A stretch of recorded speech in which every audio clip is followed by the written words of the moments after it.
अस्सलामु अलैकुम रहमतुल्लाह।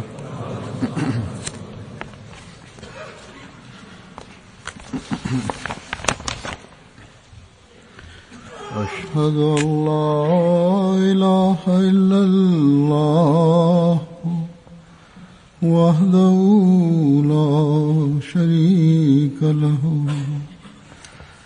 वअशहदु अन्ना मुहम्मदन अब्दुहु व रसूलुहु अम्मा बादु फ़अऊज़ु बिल्लाहि मिनश शैतानिर रजीम बिस्मिल्लाहिर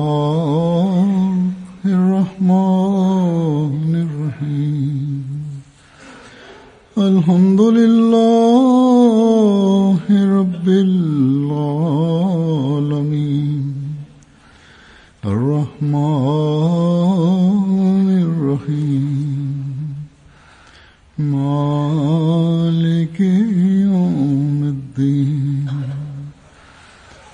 इय्याका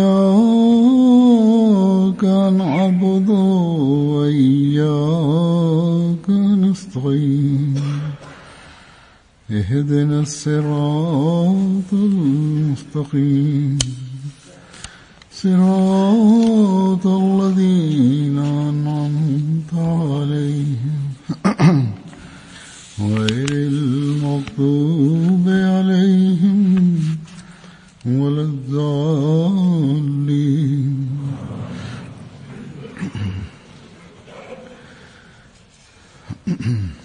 ഹസ്രത്ത് മുസ്ലിം മൗദ് റളിയല്ലാഹു തആല അൻഹു ഹസ്രത്ത് മീർ ഇസാമുദ്ദീൻ സാഹിബിനെ കുറിച്ച് പറയുന്നു, ഇദ്ദേഹത്തിന് ഹസ്രത്ത് മസീഹ് അലൈഹി സ്വലാത്തു വസ്സലാമുമായി നല്ല ബന്ധമായിരുന്നു. അദ്ദേഹത്തിന്റെ മകൻ മീർ ഹാമിദ് ഷാ സാഹിബിന്റെ നിക്കാഹിന്റെ അവസരത്തിൽ ഉള്ള സംഭവമാണ് വിവരിക്കുന്നത്.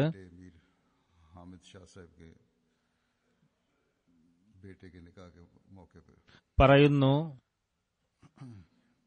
മീർ ഹാമിദ് ഷാ സാഹിബ് ജമാഅത്തിൽ വലിയ പ്രാധാന്യമുള്ള വ്യക്തിയാണ്.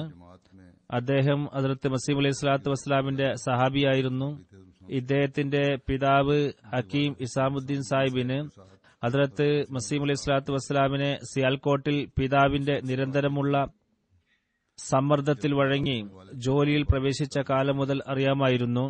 മീർ ഇസാമുദ്ദീൻ സാഹിബ് സിയാൽകോട്ട് സ്വദേശിയായിരുന്നു. ഹസ്രത്ത് മസീഹ് അലൈഹി സ്വലാത്തു വസ്സലാം സിയാൽകോട്ടിൽ പോയപ്പോൾ അദ്ദേഹം മസീഹ് അലൈഹി സ്വലാത്തു വസ്സലാമുമായി ബന്ധപ്പെട്ടു. അവിടെ കച്ചേരിയിലെ ചെറിയ ജോലിയിൽ കുറെ വർഷം വരെ ഹസ്രത്ത് മസീഹ് അലൈഹി സ്വലാത്തു വസ്സലാം കഴിച്ചുകൂട്ടി. ആ നാളുകളിൽ ഹക്കീം ഇസാമുദ്ദീൻ സാഹിബുമായി ബന്ധം സ്ഥാപിച്ചു. ആ ബന്ധം അവസാന നിമിഷം വരെ നിലനിന്നു. ഈ ബന്ധം അദ്ദേഹത്തോട് മാത്രമല്ല നിലനിന്നത്, അദ്ദേഹത്തിന്റെ കുടുംബത്തോടും ഉണ്ടായിരുന്നു. ഇദ്ദേഹത്തിന് ശേഷം മീർ ഹാമിദ് ഷാ സാഹിബ് ഹസ്രത്ത് മസീഹ് അലൈഹി സ്വലാത്തു വസ്സലാമിന്റെ പ്രസ്ഥാനത്തിൽ പ്രത്യേക വ്യക്തികളിൽ എണ്ണപ്പെടാൻ തുടങ്ങി. ഒരവസരത്തിൽ ഹസ്രത്ത് മസീഹ് അലൈഹി സ്വലാത്തു വസ്സലാമിന്റെ സദസ്സിൽ ഹസ്രത്ത് മീർ ഹാമിദ് ഷാ സാഹിബിനെ കുറിച്ച് പരാമർശിക്കപ്പെടുകയുണ്ടായി. അപ്പോൾ പറഞ്ഞു, ഷാ സാഹിബ് ഒരു ദർവേഷ് പ്രകൃതക്കാരനാണ്. അള്ളാഹു അങ്ങനെയുള്ളവരെയാണ് ഇഷ്ടപ്പെടുന്നത്.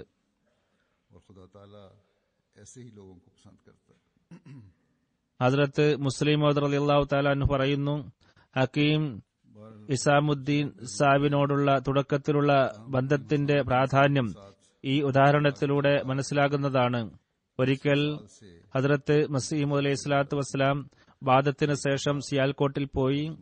ഹക്കീം ഇസാമുദ്ദീൻ സാഹിബിനെ അദ്ദേഹത്തിന്റെ വരവ് വളരെ സന്തോഷഭരിതനാക്കി.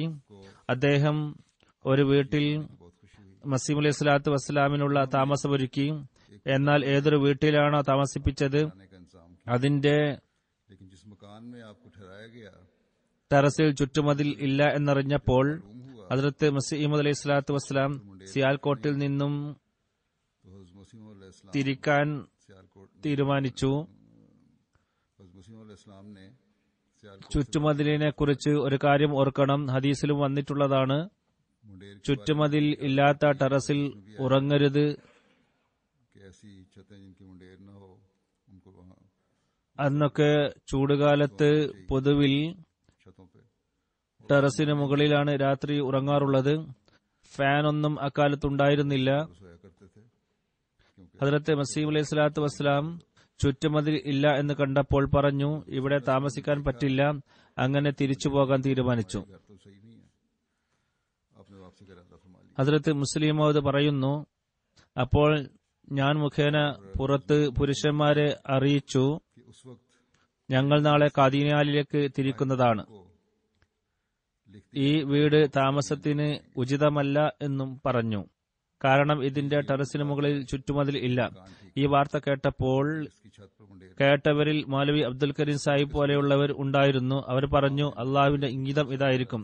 എന്നാൽ ഹക്കീം ഇസാമുദ്ദീൻ സാഹിബ് ഇതറിഞ്ഞപ്പോൾ അദ്ദേഹം പറഞ്ഞു, लेकिन जो ही हकीम हुसामुद्दीन साहब എന്തുകൊണ്ട് തിരിച്ചു പോകും? ने कहा പോകുന്നത് കാണട്ടെ. किस तरह ഉടനെ സ്ത്രീകളുടെ കഥകിനടുത്ത് ഹാജരായി ഹക്കീം ഇസാമുദ്ദീൻ ഹസ്രത്ത് മസീം അലൈഹി സ്വലാത്തു വസ്സലാമിനെ കാണാൻ ആഗ്രഹിക്കുന്നു എന്ന് അറിയിക്കുകയും ചെയ്തു. ഹസ്രത്ത് മസീം അലൈഹി സ്വലാത്തു വസ്സലാം से मिलने आए। ഉടനെ പുറത്തേക്ക് വന്നു. वसीम अलैहिस्सलाम ഹക്കീം സാഹിബ് പറഞ്ഞു, फौरन बाहर എനിക്കറിയാൻ കഴിഞ്ഞത് हकीम ഈ വീട് താമസയോഗ്യമല്ലാത്തത് കൊണ്ട് ഉസു തിരിച്ചു പോകാൻ തീരുമാനിച്ചു എന്നതാണ്. वापस तशरीफ ले जाने का വീടിനെ കുറിച്ച് പറഞ്ഞു, कि ये मकान मुनासिब नहीं। ഈ പട്ടണത്തിൽ ഏത് വീടാണോ ഇഷ്ടപ്പെടുന്നത് അവിടെ സൗകര്യമൊരുക്കാൻ സാധിക്കും. तो ये है कि तमाम शहर में से ഇനി തിരിച്ചു പോകുന്ന കാര്യമാണെങ്കിൽ उसी का इंसान ഇവിടെ വന്നത് ഉടനെ തിരിച്ചു പോകാനാണോ? वापस जाना, तो क्या आप എന്നിട്ട് ജനങ്ങളുടെ ഇടയിൽ ഞാൻ അപമാനിതനാകണോ? ഈ കാര്യം അദ്ദേഹം പ്രത്യേകമായ ഒരു ശൈലിയിലാണ് പറഞ്ഞത്. വളരെ ഉച്ചത്തിലാണ് പറഞ്ഞത്. ഹസ്രത്ത് മസീം അലൈഹി സ്വലാത്തു വസ്സലാം ഇത് കേട്ട് നിശബ്ദനായി. എന്നിട്ട് പറഞ്ഞു, ശരി, ഞാൻ തിരിച്ചു പോകുന്നില്ല. और आखिर में कहा अच्छा हम नहीं जाते।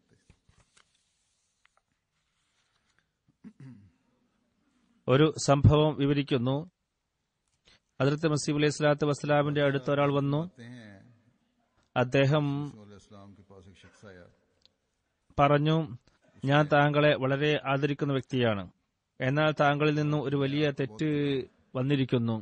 നിങ്ങൾക്കറിയില്ലേ, बहुत बड़ी गलती आपसे हुई। ഹസ്രത്ത് മസീഹ് അലൈഹി സ്വലാത്തു വസ്സലാമിനോട് പറയുന്നത്, താങ്കൾക്കറിയില്ലേ, ഉലമ ആരുടെയും കാര്യം കേൾക്കില്ല. इस्लाम को കാരണം आप जानते हैं कि उलमा അവർക്കറിയാം बात नहीं माना करते, क्योंकि वो जानते हैं कि अगर मान ली വല്ലവരും പറഞ്ഞത് കേട്ടാൽ അത് തങ്ങളുടെ അപമാനമാണെന്നും. ജനങ്ങൾ പറയും, ഇന്ന ആൾക്കാണ് ഈ കാര്യം മനസ്സിലായത്, പണ്ഡിതന് മനസ്സിലായില്ല. അതുകൊണ്ട് അവരോട് കാര്യങ്ങൾ സമ്മതിപ്പിക്കാൻ നാം ചെയ്യേണ്ടത് അവരോട് തന്നെ കാര്യങ്ങൾ പറയിപ്പിക്കുക എന്നതാണ്. പണ്ഡിതന്മാർ കാര്യം അംഗീകരിക്കുന്നില്ലെങ്കിൽ അവരോട് തന്നെ കാര്യങ്ങൾ പറഞ്ഞ് സമ്മതിപ്പിക്കുക. ആ വ്യക്തി പറഞ്ഞ രീതി तरीका ये है कि उन्हीं के मुंह से बात ഇപ്രകാരമായിരുന്നു. ഹദ്റത്ത് മസീഹ് അലൈഹി സ്വലാത്തു വസ്സലാമിനോട് പറഞ്ഞു കൊടുത്തത് ഇപ്രകാരമാണ്. താങ്കൾക്ക് ഈസാ നബിയുടെ മരണത്തെക്കുറിച്ച് അറിയിപ്പ് ലഭിച്ചപ്പോൾ जब आपको वफात मसीह का मसला मालूम हुआ താങ്കൾ ചെയ്യേണ്ടിയിരുന്നത് കുറച്ച് പണ്ഡിതന്മാരെ തെരഞ്ഞെടുത്ത് ഒരു മീറ്റിംഗ് വിളിച്ച് तो आपको അവരുടെ മുമ്പാകെ കാര്യം ഇപ്രകാരം അവതരിപ്പിക്കേണ്ടതായിരുന്നു. ക്രിസ്ത്യാനികൾക്ക് ഈസാ നബിയുടെ ജീവിച്ചിരിപ്പുണ്ടെന്ന വിശ്വാസം വളരെ സഹായകരമാണ്. को हयात അവർ ആക്ഷേപിച്ച് ഇസ്ലാമിന് നഷ്ടം വരുത്തിക്കൊണ്ടിരിക്കുകയാണ്. और वो അവർ പറയുന്നത്, നിങ്ങളുടെ നബി വഫാത്തായി, ഞങ്ങളുടെ മതസ്ഥാപകൻ ആകാശത്താണ്, कि तुम्हारा नबी फौत हो गया, അതുകൊണ്ട് അദ്ദേഹം ശ്രേഷ്ഠനും ദൈവം തന്നെയുമാണ്. आसमान पर है। ഇതിന് എന്ത് മറുപടിയാണ് നാം നൽകേണ്ടത്? ഹദ്റത്ത് മസീഹ് അലൈഹി സ്വലാത്തു വസ്സലാം പണ്ഡിതന്മാരെ ഒരുമിച്ച് കൂട്ടി ഇപ്രകാരം ചോദിക്കാം, എന്നിട്ട് പറയുക, ഇതിന് എന്ത് മറുപടിയാണ് നാം നൽകുക? ആ വ്യക്തി പറഞ്ഞു. उसको क्या जवाब दिया? അപ്പോൾ പണ്ഡിതന്മാർ പറയും, ഇതിന് മറുപടി എന്താണെന്ന് താങ്കൾ തന്നെ പറഞ്ഞു തരിക. तो उलमा यही പറയുക, कि आप നിങ്ങളുടെ അഭിപ്രായങ്ങളാണ് ശരിക്കും അംഗീകരിക്കേണ്ടത്. എനിക്ക് തോന്നുന്നത് आप लोगों की ही ഇന്ന ആയത്തിൽ നിന്നും ഹദ്റത്ത് മസീഹ് അലൈഹി സ്വലാത്തു വസ്സലാമിനോട് അദ്ദേഹം പറയുകയാണ്, ഇങ്ങനെ നിങ്ങൾ പറയണമെന്നുള്ളത്. पेश कर रहा है। എനിക്ക് തോന്നുന്നത് ഇന്ന ആയത്തിൽ നിന്നും ख्याल है മസീഹിന്റെ മരണം തെളിയിക്കാൻ കഴിയും. मेरा ख्याल है कि फलां आयत से അപ്പോൾ പണ്ഡിതന്മാർ പറയും, मसीह की ഇത് ശരിയാണല്ലോ. सकती है। ഉടനെ ബിസ്മില്ലാ ചൊല്ലി ഉടനെ താങ്കൾ പ്രഖ്യാപിക്കുക, ഞങ്ങൾ സപ്പോർട്ട് ചെയ്യാൻ തയ്യാറാണ് എന്നവർ പറയും. ഇതേപോലെ അടുത്ത പ്രശ്നം വെക്കുക. ഹദീസുകളിൽ മസീഹിന്റെ രണ്ടാം വരവിനെ കുറിച്ച് ഉണ്ട്. മസീഹ് അലൈഹി സ്വലാത്തു വസ്സലാം വഫാത്തായിരിക്കയാൽ ഇതിന്റെ അർത്ഥം എന്തായിരിക്കും? मगर जब ഉടനെ ഏതെങ്കിലും പണ്ഡിതൻ താങ്കളെക്കുറിച്ച് പറഞ്ഞേക്കാം, താങ്കൾ തന്നെയാണ് മസീഹ്. ഇക്കാര്യത്തിൽ എല്ലാ പണ്ഡിതന്മാരും ഇത് അംഗീകരിക്കുകയും ചെയ്യുമായിരുന്നു. तमाम उलमा ने ഈ അഭിപ്രായം കേട്ടപ്പോൾ ഹദ്റത്ത് മസീഹ് അലൈഹി സ്വലാത്തു വസ്സലാം പറഞ്ഞു, എന്റെ വാദം മനുഷ്യതന്ത്രമായിരുന്നുവെങ്കിൽ ഇങ്ങനെയൊക്കെ ചെയ്യാമായിരുന്നു. इंसानी चाल से होता എന്നാൽ ഇത് അള്ളാഹുവിന്റെ കൽപ്പന പ്രകാരമാണ്. ऐसा ही करता। അള്ളാഹു മനസ്സിലാക്കി തന്നതനുസരിച്ച് ये खुदा के ഞാൻ ചെയ്തു. खुदा ने जिस तरह മുസ്ലിമോദ് പറയുന്നു, उसी तरह मैंने വഞ്ചനകളും ചതികളും മനുഷ്യപ്രവർത്തനത്തിലാണ് ഉണ്ടാവുക. हैं कि അള്ളാഹുവിന്റെ ജമാഅത്തുകൾ ഇതിൽ നിന്നും ഒരിക്കലും ഭയക്കാറില്ല. ഇത് നമ്മുടെ ജോലിയല്ല, അള്ളാഹുവിന്റെ പണിയാണിത്. नहीं डर सकती। ഇക്കാലത്തും ഇതേപോലെ ചിലർ പറയാറുണ്ട്, और ये आज ഇങ്ങനെ വാദിച്ചാൽ മതിയായിരുന്നു, നബി എന്ന് പറയാതിരുന്നെങ്കിൽ, മുജദ്ദിദ് എന്ന് മാത്രം പറഞ്ഞിരുന്നെങ്കിൽ പ്രശ്നം തീർന്നേനെ. किया जाए, नबी ना माना जाए, എന്നോടും ഇവിടെ ഇന്റർവ്യൂ എടുക്കാൻ ഒരു മുസ്ലിം പത്രാധിപൻ വന്നിരുന്നു. यहाँ ഹസ്രത്ത് മസീഹ് അലൈഹി സ്വലാത്തു വസ്സലാം നബിയായി അംഗീകരിച്ചില്ല എങ്കിൽ എന്താണ് പ്രശ്നമുള്ളത്? आप नबी പണ്ഡിതന്മാർ നിങ്ങൾക്കെതിരെ ഉണ്ടാകില്ല. क्या फर्क पड़ता അദ്ദേഹത്തെ ഞാൻ കാര്യങ്ങൾ പറഞ്ഞ് മനസ്സിലാക്കി കൊടുത്തു. ഹസ്രത്ത് മസീഹ് അലൈഹി സ്വലാത്തു വസ്സലാം പറഞ്ഞ ഈ മറുപടി നൽകി, അള്ളാഹു പറഞ്ഞത് അംഗീകരിക്കണോ അതല്ല നിങ്ങളുടെ പണ്ഡിതന്മാരുടെ അഭിപ്രായം കേൾക്കണോ? माना जाए या तुम्हारा ഏതായാലും അവർക്ക് കാര്യം മനസ്സിലാകുന്നില്ല. हाल इनको समझ नहीं आती। ഹസ്രത്ത് മസീഹ് അലൈഹി സ്വലാത്തു വസ്സലാമിന്റെ ഒരു ഇൽഹാമുണ്ട്, തീ കൊണ്ട് ഞങ്ങളെ പേടിപ്പിക്കേണ്ട, തീ ഞങ്ങളുടെ അടിമയാണ്, അല്ലെങ്കിൽ ഞങ്ങളുടെ അടിമകളുടെയും അടിമയാണ്. आग हमारी गुलाम बल्कि गुलाम ഹസ്രത്ത് മുസ്ലിമോദ് പറയുന്നു, എനിക്കറിയാം 1903 हैं। അബ്ദുൽ ഗഫൂർ എന്ന വ്യക്തി ഇസ്ലാമിൽ നിന്നും മുർത്തദ്ദായി जब एक शख्स अब्दुल ആര്യ സമാജക്കാരനായി തീർന്നു. അയാൾ തന്റെ പേര് ധരംപാൽ എന്ന് വെച്ചു. തർക്കെ ഇസ്ലാം എന്ന പേരിൽ ഒരു ഗ്രന്ഥമെഴുതി. पाल रख लिया था, ഖലീഫ അവൽ റളിയല്ലാഹു അൻഹു किताब लिखी, അതിന് മറുപടി എഴുതി. നൂറുദ്ദീൻ എന്നാണ് ആ പുസ്തകത്തിന്റെ പേര്. उसका जवाब लिखा। ആ ഗ്രന്ഥം നിത്യവും ഹദ്റത്ത് മസീഹ് അലൈഹി സ്വലാത്തു വസ്സലാമിനെ വായിച്ചു കേൾപ്പിച്ചിരുന്നു. रोजाना हज़रत ധരംപാലിന്റെ ഒരു ആക്ഷേപം सुनाई जाती। ഹദ്റത്ത് ഇബ്രാഹിം അലൈഹി സ്വലാത്തു വസ്സലാമിന് വേണ്ടി पाल का यह തീ തണുത്തെങ്കിൽ कि अगर हज़रत മറ്റുള്ളവർക്കായി എന്തുകൊണ്ട് തണുക്കുന്നില്ല എന്നതായിരുന്നു. അപ്പോൾ ഹദ്റത്ത് ഖലീഫ അവൽ റളിയല്ലാഹു അൻഹു മറുപടി കേൾപ്പിക്കുകയുണ്ടായി, ഇവിടെ തീ എന്നതുകൊണ്ട് ബാഹ്യമായ തീയല്ല അർത്ഥം, ഇതിന്റെ അർത്ഥം എതിർപ്പിന്റെ തീയാണ്. അപ്പോൾ ഹദ്റത്ത് മസീഹ് അലൈഹി സ്വലാത്തു വസ്സലാം പറഞ്ഞു, ഇതിന്റെ വ്യാഖ്യാനത്തിന്റെ ആവശ്യം എന്താണ്? എന്നെയും ഇബ്രാഹിം എന്നല്ലേ അള്ളാഹു പറഞ്ഞിട്ടുള്ളത്? ഹദ്റത്ത് ഇബ്രാഹിം അലൈഹി സ്വലാത്തു വസ്സലാമിന് വേണ്ടി തീ എങ്ങനെ തണുത്തു എന്ന് ജനങ്ങൾക്ക് മനസ്സിലാകുന്നില്ലെങ്കിൽ അവർ എന്നെ തീയിലിട്ട് നോക്കട്ടെ, ഞാൻ തീയിൽ നിന്നും സുരക്ഷിതമായി പുറത്തേക്ക് വരുന്നില്ലേ എന്ന് നോക്കട്ടെ. ഹദ്റത്ത് മസീഹ് അലൈഹി സ്വലാത്തു വസ്സലാമിന്റെ ഈ നിർദ്ദേശത്തിന്റെ അടിസ്ഥാനത്തിൽ ഖലീഫ അവൽ റളിയല്ലാഹു തആല അൻഹു തന്റെ ഗ്രന്ഥം നൂറുദ്ദീനിൽ ഇതേ മറുപടിയാണ് എഴുതിയത്. എന്നിട്ട് എഴുതി, किताब नूरुद्दीन ഞങ്ങളുടെ ഇമാമിനെ നിങ്ങൾ തീയിലിട്ട് നോക്കൂ, तहरीर फरमाया, തീർച്ചയായും അള്ളാഹു തന്റെ വാഗ്ദാന പ്രകാരം അദ്ദേഹത്തെ ഈ അഗ്നിയിൽ നിന്നും ഹദ്റത്ത് ഇബ്രാഹിം അലൈഹി സ്വലാത്തു വസ്സലാമിനെ സംരക്ഷിച്ചതുപോലെ സംരക്ഷിക്കുന്നതാണ്. रखेगा जिस तरह उसने हज़रत इब्राहीम ഒരവസരത്തിൽ ഇതിന്റെ വിശദമായ കാര്യങ്ങൾ വിവരിക്കുകയുണ്ടായി. आपने इसकी എന്നിട്ട് മുജ്സത്തിനെ കുറിച്ചും പറഞ്ഞു. तफसील भी बयान की। नीज़ ഹസ്രത്ത് മസീഹ് അലൈഹി സ്വലാത്തു വസ്സലാമിനെ ഉദ്ധരിച്ചുകൊണ്ടാണ് പറഞ്ഞത്. हज़रत मुस्लिम अलैहिस्सलाम के हवाले പറഞ്ഞു, ഹസ്രത്ത് ഖലീഫത്തുൽ മസീഹ് അവൽ फरमाया कि जब എഴുതിയ നൂറുദ്ദീൻ എന്ന ഗ്രന്ഥത്തെ കുറിച്ചാണ് പറയുന്നത്. അതിൽ അദ്ദേഹം എഴുതിയ ഹസ്രത്ത് ഇബ്രാഹിം അലൈഹി സ്വലാത്തു വസ്സലാമിനെ തീയിലിടുന്നതിനെ കുറിച്ചുള്ള പരാമർശം इब्राहीम अलैहिस्सलाम को കൊണ്ട് ഉദ്ദേശിക്കുന്നത് യുദ്ധത്തിന്റെ തീയാണ്. അദ്ദേഹം ചിന്തിച്ചത് തീയിൽ പ്രവേശിച്ചാൽ സുരക്ഷിതമായി പുറത്തു വരിക എന്നത് പ്രയാസമുള്ള കാര്യമാണ്, അതുകൊണ്ട് തീ കൊണ്ട് ഉദ്ദേശിക്കുന്നത് യുദ്ധത്തിന്റെ തീയാണ് എന്ന് വ്യാഖ്യാനിച്ചു. ഹദ്റത്ത് മസീഹ് അലൈഹി സ്വലാത്തു വസ്സലാം അക്കാലത്ത് ബസ്രബാം रामा की तरफ सैर को जाया करते थे। ഭാഗത്തേക്ക് നടക്കാൻ പോകുമായിരുന്നു. ഹദ്റത്ത് മുസ്ലിമോദ് പറയുന്നു, എനിക്ക് ഓർമ്മയുണ്ട്, അന്ന് ഞാനും കൂടെ ഉണ്ടായിരുന്നു. ആരോ പറഞ്ഞു നടക്കുമ്പോൾ, ഹുസൂർ വലിയ മൗലവി സാഹിബ് വളരെ നല്ല പോയിന്റാണ് പറഞ്ഞത്. हजूर बड़े मौलवी साहब ने बड़ा लतीफ മുസ്ലിമോദ് പറയുന്നു, യുക്തിപരമായ കാര്യങ്ങൾ അതിൽ കൂടുതൽ താല്പര്യമുള്ളവർ आमतौर ഇങ്ങനെയുള്ള കാര്യങ്ങളെ വളരെയധികം ഇഷ്ടപ്പെടാറുണ്ട്, ഇങ്ങനെയുള്ള വ്യാഖ്യാനങ്ങളും ആശയങ്ങളും. എന്നാൽ ഹദ്റത്ത് മസീഹ് അലൈഹി സ്വലാത്തു വസ്സലാം നടത്തത്തിൽ ഉടനീളം ഇതിനെ ഖണ്ഡിക്കുകയാണുണ്ടായത്. എന്നിട്ട് പറഞ്ഞു, എനിക്ക് ഇൽഹാമുണ്ടായിട്ടുണ്ട്, തീ നമ്മുടെ അടിമയാണ്, അല്ല നമ്മുടെ ദാസന്മാരുടെയും അടിമയാണ്. ഹദ്റത്ത് ഇബ്രാഹിം അലൈഹി സ്വലാത്തു വസ്സലാമിനോട് അള്ളാഹു അങ്ങനെ പെരുമാറിയിട്ടുണ്ടെങ്കിൽ എന്താണ് ഇതിൽ ഇത്ര അത്ഭുതം? किया പ്ലേഗ് തീയേക്കാളും കുറവൊന്നുമല്ലല്ലോ. നോക്കൂ, നാനാഭാഗത്തും പ്ലേഗ് വന്നു.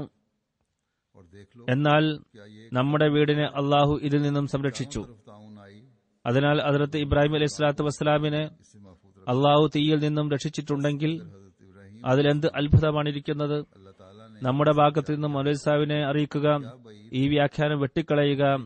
നേരത്തെ പറഞ്ഞതുപോലെ അദ്ദേഹം അത് വെട്ടിക്കളയുകയുണ്ടായി. എന്നിട്ട് പുതിയ വരികൾ എഴുതി ചേർക്കുകയുണ്ടായി. മുസ്ലിം അത് പറയുന്നു, മുജിസാത്തിനെ കുറിച്ച് അമ്പിയാക്കളുടെ വ്യാഖ്യാനങ്ങളാണ് ശരിയായിട്ടുള്ളത്. കാരണം അത് അവർ കണ്ട കാര്യങ്ങളാണ്. समझी जा सकती അള്ളാഹുവിനോട് क्योंकि वो उनकी അര മണിക്കൂർ സംസാരിക്കുന്ന വ്യക്തി ചോദ്യം ചോദിക്കുന്നു, അള്ളാഹുവിനോട് മറുപടി ലഭിക്കുകയും ചെയ്യുന്നു. അവരുടെ കാര്യങ്ങൾ പ്രത്യേക ആളുകൾക്ക് പോലും മനസ്സിലാക്കാൻ പ്രയാസമാണ്. എന്നിട്ടല്ല സാധാരണക്കാർ, അവർ സ്വപ്നം പോലും കണ്ടിട്ടില്ലാത്തവർ, വല്ലപ്പോഴും കണ്ടിട്ടുണ്ടെങ്കിൽ തന്നെ ഒന്നോ രണ്ടോ ആയിരിക്കും. ഇനി കൂടുതൽ കണ്ടിട്ടുണ്ടെങ്കിൽ അംഗീകരിച്ചാൽ തന്നെ ഇത് അള്ളാഹുവിൽ നിന്നാണോ അതല്ല സ്വന്തം ചിന്തകളാണോ എന്ന സംശയത്തിലായിരിക്കും അവരുള്ളത്. कि शायद ये खुदा ताला എന്നാൽ है या ഒരു കൂട്ടർ പറയുന്നു, ഹദ്റത്ത് മസീഹ് അലൈഹി സ്വലാത്തു വസ്സലാമിനെ ഉദാഹരിച്ചുകൊണ്ടാണ് പറയുന്നത്, यानी ഞങ്ങൾ കിടക്കാനായി തലയണയിൽ വെച്ചതേ ഉള്ളൂ, ഉടനെ ദൈവിക സന്ദേശം വരാൻ തുടങ്ങി. उधर ये आवाज आनी शुरू हुई, പകൽ നിന്നെ പലരും ചീത്ത പറഞ്ഞു, दिन में तुम्हें बहुत അതുകൊണ്ട് വ്യസനിക്കേണ്ട, सारा दिन നാം നിന്റെ കൂടെയുണ്ട്. नहीं है, मगर फिर തലയിണയിൽ തല ചായ്ച്ചതു മുതൽ എഴുന്നേൽക്കുന്നത് വരെ और तक അള്ളാഹു തആല ഇപ്രകാരം സാന്ത്വനം നൽകിക്കൊണ്ടിരിക്കുന്നു. अल्लाह ताला ഹദ്റത്ത് മസീഹ് അലൈഹി സ്വലാത്തു വസ്സലാം പറഞ്ഞു, ചിലപ്പോൾ രാത്രി മുഴുവൻ ने फरमाया है ഇങ്ങനെ ഇൽഹാം ഉണ്ടായിക്കൊണ്ടിരിക്കും, ഇന്നി മഅർ റസൂലി അഖൂമു, होता रहता है ഞാൻ എന്റെ റസൂലിന്റെ കൂടെ നിൽക്കുന്നു. मैं अपने रसूल के साथ खड़ा हूँ. ഹദ്റത്ത് മുസ്ലിം അത് പറയുന്നു, മറ്റുള്ളവർക്ക് ഈ കാര്യങ്ങൾ മനസ്സിലാക്കാൻ കഴിയില്ല. എന്നാൽ അള്ളാഹുവിന്റെ വരിഷ്ഠദാസന്മാർക്കും സജ്ജനങ്ങൾക്കും ഒരു പരിധിവരെ മനസ്സിലാക്കാൻ കഴിയും. बुजुर्ग എന്നാൽ നബിക്ക് മനസ്സിലാക്കാൻ കഴിയുന്ന രീതിയിൽ മനസ്സിലാക്കാൻ കഴിയില്ല. मगर നബി തന്നെയാണ്. नबी समझ सकता है, അദ്ദേഹത്തോടൊപ്പം അള്ളാഹുവിന്റെ വചനം ഉണ്ടാകും. नबी है. इसके साथ खुदा അതിനെ ഉദാഹരിക്കാൻ ऐसे रंग में होता है जिसकी मिसाल നമുക്ക് കഴിയില്ല. ഹദ്റത്ത് മുസ്ലിമോദ് തന്നെ കുറിച്ച് പറയുന്നു, എന്റെ ഇൽഹാമും സ്വപ്നങ്ങളും ഇപ്പോൾ 1000-ൽ കൂടുതലായിട്ടുണ്ട്. എന്നാൽ आप इस वक्त तक हजार ഹദ്റത്ത് മസീഹ് അലൈഹി സ്വലാത്തു വസ്സലാമിന്റെ ഒരു രാത്രിയിലെ ഇൽഹാമിന് പോലും അത് തത്തുല്യമല്ല. एक रात के അദ്ദേഹത്തിന് बराबर भी नहीं है. പ്രദോഷം മുതൽ പ്രഭാതം വരെ ഇന്നി മഅർ റസൂലി അഖൂം എന്ന ഇൽഹാം ഉണ്ടായിക്കൊണ്ടിരിക്കുന്നു. रसूल പറഞ്ഞു, का इल्हाम होता रहा.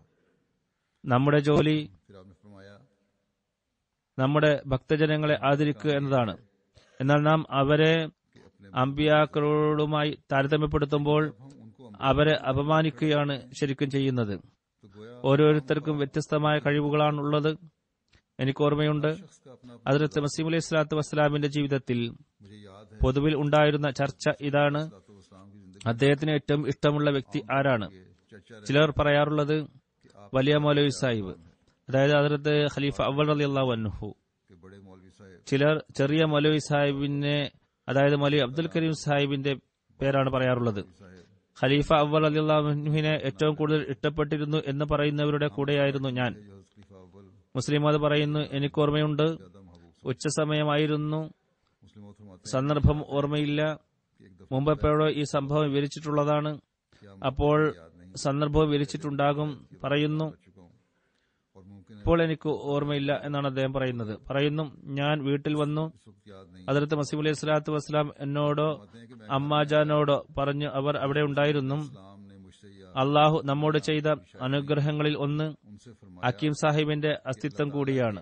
हम पर जो एहसान അദ്ദേഹം പൊതുവിൽ उनमें से ഖലീഫ അവലിനെ ഹക്കീം സാഹിബ് എന്നാണ് പറഞ്ഞിരുന്നത്. इल्मुम ചിലപ്പോൾ വലിയ മൗലവി, ചിലപ്പോൾ മൗലവി നൂറുദ്ദീൻ സാഹിബ് എന്നും പറയും.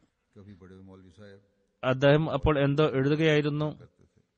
പറഞ്ഞു, आप उस वक्त कुछ लिख रहे थे. ഇദ്ദേഹത്തിന്റെ ഖലീഫ അവലിന്റെ വ്യക്തിത്വം അള്ളാഹുവിന്റെ അനുഗ്രഹങ്ങളിൽ പെട്ടതാണ്. कि इनकी जात भी ഇതിനെ നാം അംഗീകരിക്കുന്നില്ലെങ്കിൽ एक ऐसा നാം കാണിക്കുന്ന നന്ദികേടായിരിക്കും ഇത്. ये हमारा नाशुक्रापन होगा അള്ളാഹു നമുക്കൊരു अगर इसको तस्लीम പണ്ഡിതനെ നൽകിയിരിക്കുന്നു.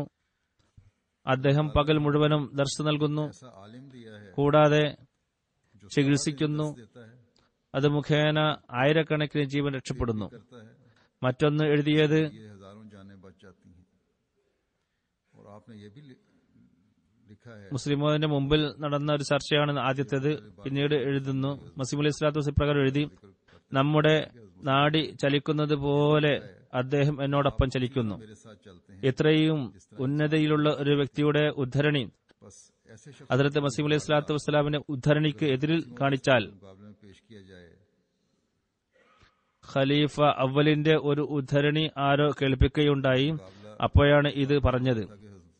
ഹദ്റത്ത് മസീഹ് അലൈഹി സ്വലാത്തു വസ്സലാം ഇതാണ് പറഞ്ഞത്, എന്നാൽ ഖലീഫ അവൽ ഇതാണ് പറഞ്ഞത് എന്നാരോ പറഞ്ഞപ്പോഴാണ് ഈ സംഭവം ഖലീഫത്തുൽ മുസാനി പറയുന്നത്. ഹദ്റത്ത് മുസ്ലിം റളിയല്ലാഹു അൻഹു പറയുന്നു, ഇങ്ങനെയുള്ള വ്യക്തിയുടെ ഉദ്ധരണി ഹദ്റത്ത് മസീഹ് അലൈഹി സ്വലാത്തു വസ്സലാമിനെതിരിൽ സമർപ്പിക്കുകയാണെങ്കിൽ, ഇത്ര ഉന്നത പദവിയെല്ലാം ഉണ്ടെങ്കിൽ തന്നെ, അതേപോലെ തന്നെ കുറിച്ച് പറയുകയുണ്ടായി, ഹദ്റത്ത് മസീഹ് അലൈഹി സ്വലാത്തു വസ്സലാമിനെതിരിൽ എന്റെ ഉദ്ധരണി കേൾപ്പിക്കുകയാണെങ്കിൽ അതിന്റെ അർത്ഥം ഞങ്ങളെ അവഹേളിക്കുക എന്നല്ലാതെ മറ്റെന്ത് പറയാനാണ്. ഖലീഫ അവലിന് ഇത്രയും ഉന്നതമായ സ്ഥാനം ഉണ്ടായിരുന്നിട്ടുകൂടി ഹദ്റത്ത് മസീഹ് അലൈഹി സ്വലാത്തു വസ്സലാമിന് മുമ്പിൽ അദ്ദേഹത്തിന് ഒരു ഉന്നത പദവി ഉണ്ടായിരുന്നിട്ടുകൂടി അദ്ദേഹത്തെ വളരെ പുകഴ്ത്തി പറഞ്ഞിട്ടുണ്ടെങ്കിൽ കൂടി ആ മഹാത്മാവിനെതിരിൽ വല്ല ഉദ്ധരണിയും കേൾപ്പിക്കുകയാണെങ്കിൽ ഖലീഫ അവലിനെ അവഹേളിച്ചതിന് തുല്യമായിരിക്കും അത് എന്നാണ് അദ്ദേഹം പറയുന്നു. ഖലീഫമാരുടെ ആദരവ് എന്നാൽ അവർ ആരെയാണോ പിൻപറ്റുന്നത് അവരെ അനുസരിക്കുന്നതിലൂടെയാണ്. ഖലീഫമാരുടെ ആദരവ് അങ്ങനെയാണ് നിലനിൽക്കുന്നത്. അറിവില്ലായ്മ കാരണം വല്ല തെറ്റും സംഭവിച്ചാൽ, ഖലീഫമാരോട് അറിവില്ലായ്മ കാരണം വല്ല തെറ്റും വന്നു പോയാൽ ആർക്കാണോ അതിനെക്കുറിച്ച് അറിയുന്നത് അവർ പറയേണ്ടതാണ്, ഹദ്റത്ത് മസീഹ് അലൈഹി സ്വലാത്തു വസ്സലാം ഇങ്ങനെയാണ് പറഞ്ഞത് എന്ന്. ഒരുപക്ഷെ താങ്കൾക്ക് ഇതിനെക്കുറിച്ചുള്ള അറിവ് ഇല്ലായിരിക്കാം. ഹദ്റത്ത് മുസ്ലിം അത് പറയുന്നു, കാര്യങ്ങൾ ഗ്രഹിക്കാനുള്ള അറിവ് മറ്റുള്ളവരെ അപേക്ഷിച്ച് ഞങ്ങൾക്ക് കൂടുതലായി നൽകിയിട്ടുണ്ട്. ഏതെങ്കിലും കാര്യം മനസ്സിലാക്കാനും അതിന്റെ ഗഹനതയിലേക്ക് ഇറങ്ങിച്ചെല്ലാനും അതിനെ വിവേചിച്ച് മനസ്സിലാക്കാനുമുള്ള അറിവ്, ഹദ്റത്ത് മസീഹ് അലൈഹി സ്വലാത്തു വസ്സലാമിന്റെ കാര്യങ്ങളെക്കുറിച്ചുള്ള അറിവ് ഖലീഫമാർക്ക് അള്ളാഹു കൂടുതലായി നൽകിയിരിക്കുന്നു. മഅ്മൂരിങ്ങളുടെ കാര്യങ്ങൾ മനസ്സിലാക്കുന്നതിന് മറ്റുള്ളവരെക്കാളും കൂടുതൽ അറിവ് ഇവർക്ക് നൽകപ്പെട്ടിരിക്കുന്നു. ഇതിനെക്കുറിച്ച് ഞങ്ങൾ അന്വേഷിച്ചുകൊണ്ട് ജനങ്ങൾ പറയുന്ന അർത്ഥം തന്നെയാണോ എന്ന് ഞങ്ങൾ നോക്കുന്നതാണ്. ഇത് ഞങ്ങൾ അന്വേഷിച്ചതിന് ശേഷം തീരുമാനമെടുക്കുന്നതാണ്, അന്വേഷിച്ചതിന് ശേഷം അതിന് പരിഹരിക്കുന്നതാണ്. അത് 99% ശരിയായിരിക്കും. എന്നാൽ ഇത് പരിഹരിക്കുന്നത് കൊണ്ട് ഞങ്ങൾ അദ്ദേഹത്തിന്റെ എതിരിലാണെന്ന് ഒരിക്കലും കണക്കാക്കരുത്. അദ്ദേഹത്തിന്റെ നിർദ്ദേശങ്ങൾക്കെതിരിൽ ഞങ്ങളുടെ പേരെടുത്ത് പറഞ്ഞുകൊണ്ട് ഞങ്ങളുടെ ഉദ്ധരണി കേൾപ്പിക്കരുത്. ഹദ്റത്ത് മസീഹ് അലൈഹി സ്വലാത്തു വസ്സലാമിന്റെ ഉദ്ധരണി കേൾപ്പിക്കുകയും മറ്റൊരാൾ എന്റെ പേര് എടുത്തു പറയുകയും ചെയ്യുകയാണെങ്കിൽ അതിന്റെ അർത്ഥം നമ്മെ അവഹേളിക്കുക എന്നല്ലാതെ മറ്റെന്താണ്? അതിന് ഖലീഫ അവലായാലും ഞാനായാലും അതല്ലെങ്കിൽ ശേഷം വരുന്ന വല്ല ഖലീഫമാരായാലും ഹദ്റത്ത് മസീഹ് അലൈഹി സ്വലാത്തു വസ്സലാം ഇങ്ങനെയാണ് പറഞ്ഞത് എന്ന് പറയപ്പെട്ടാൽ ഉടനെ ഇന്ന ഖലീഫ ഈ രീതിയിലാണ് പറഞ്ഞത് എന്നും പറയുകയാണെങ്കിൽ ഈ രീതി തെറ്റാണ്. അറിവില്ലായ്മ കാരണമാണെങ്കിൽ അത് അംഗീകരിക്കാവുന്നതല്ല. ഇനി അറിവ് കാരണമാണെങ്കിൽ ഖലീഫയെ അദ്ദേഹത്തിന്റെ ഗുരുവിനെതിരിൽ കൊണ്ടുവരികയാണ് ചെയ്യുന്നത്.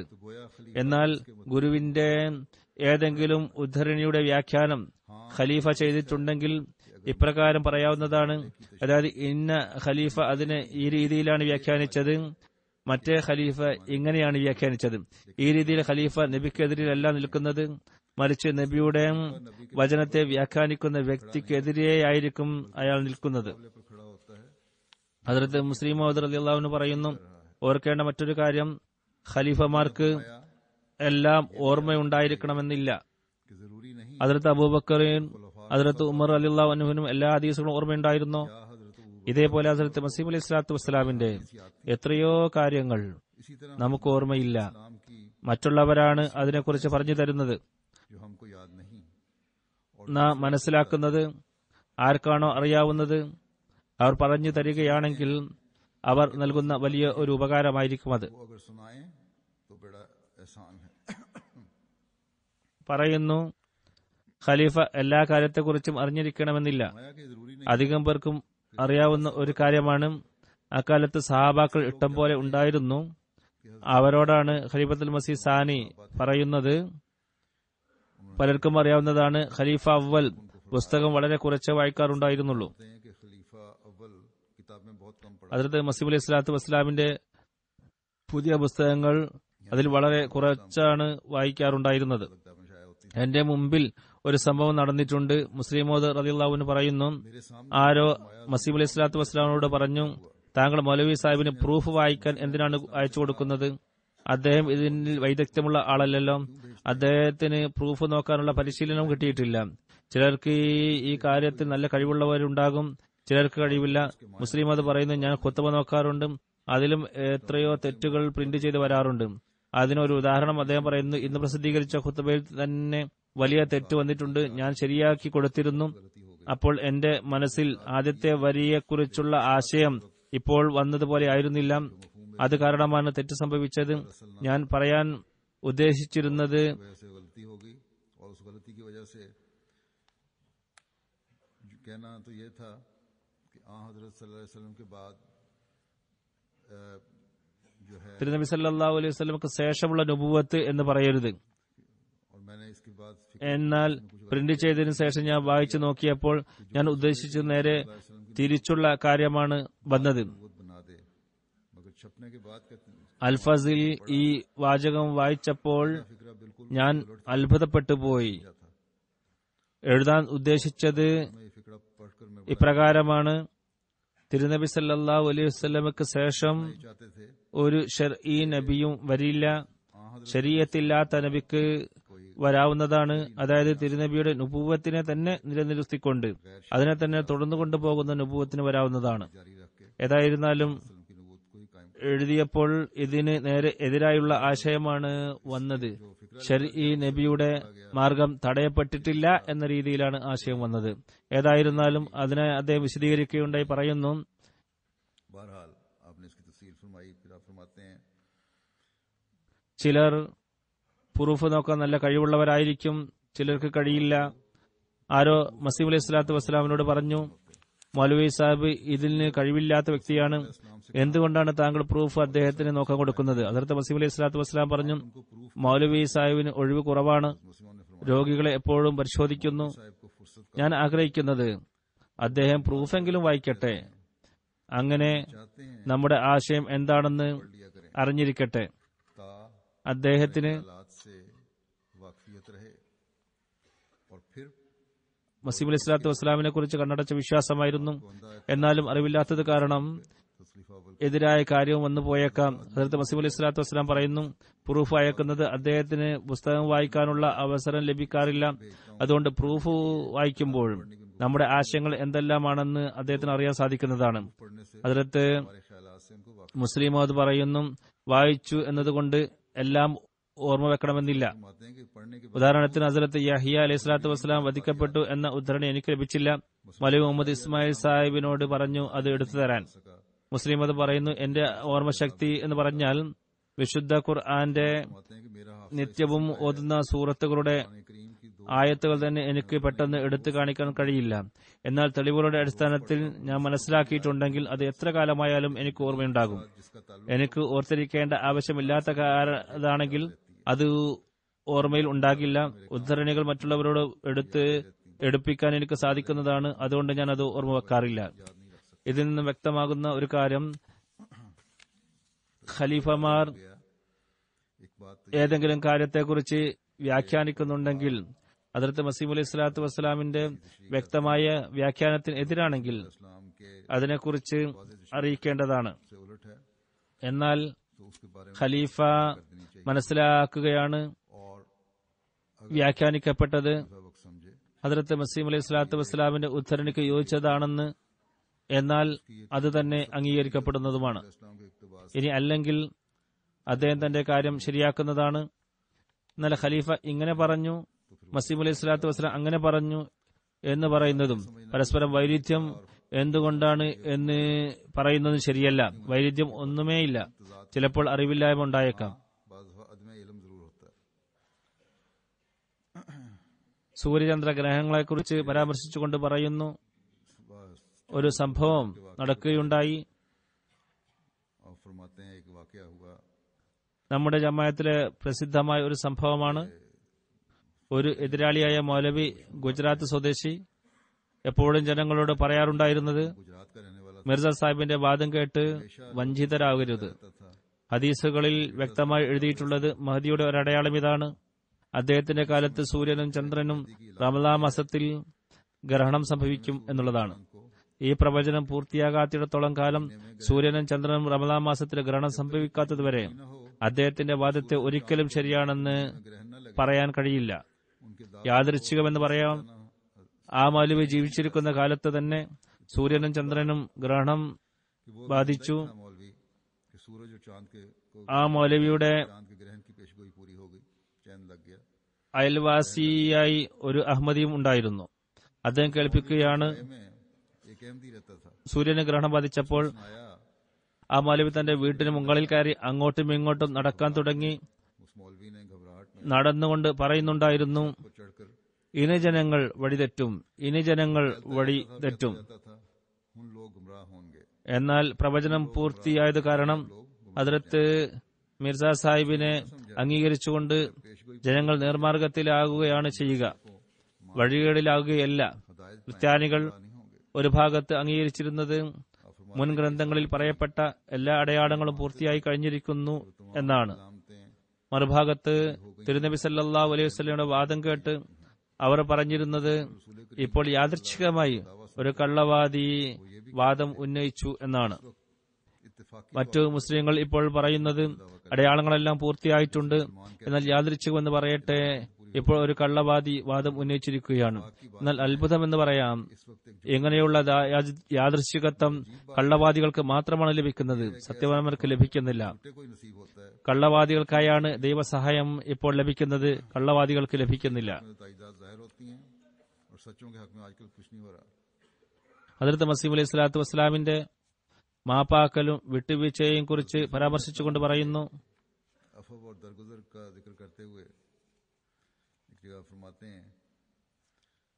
ഏതെല്ലാം രീതിയിലാണോ ശത്രുക്കൾ അദ്ദേഹത്തെ നേരിട്ടത് അത് സുഹൃത്തുക്കൾക്കറിയാവുന്നതാണ്.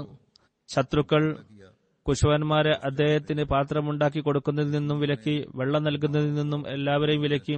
എന്നാൽ അവർ മാപ്പ് അപേക്ഷിച്ചുകൊണ്ട് വന്നാൽ ഹദ്റത്ത് സാഹിബ് പുറത്തു കൊടുക്കുമായിരുന്നു.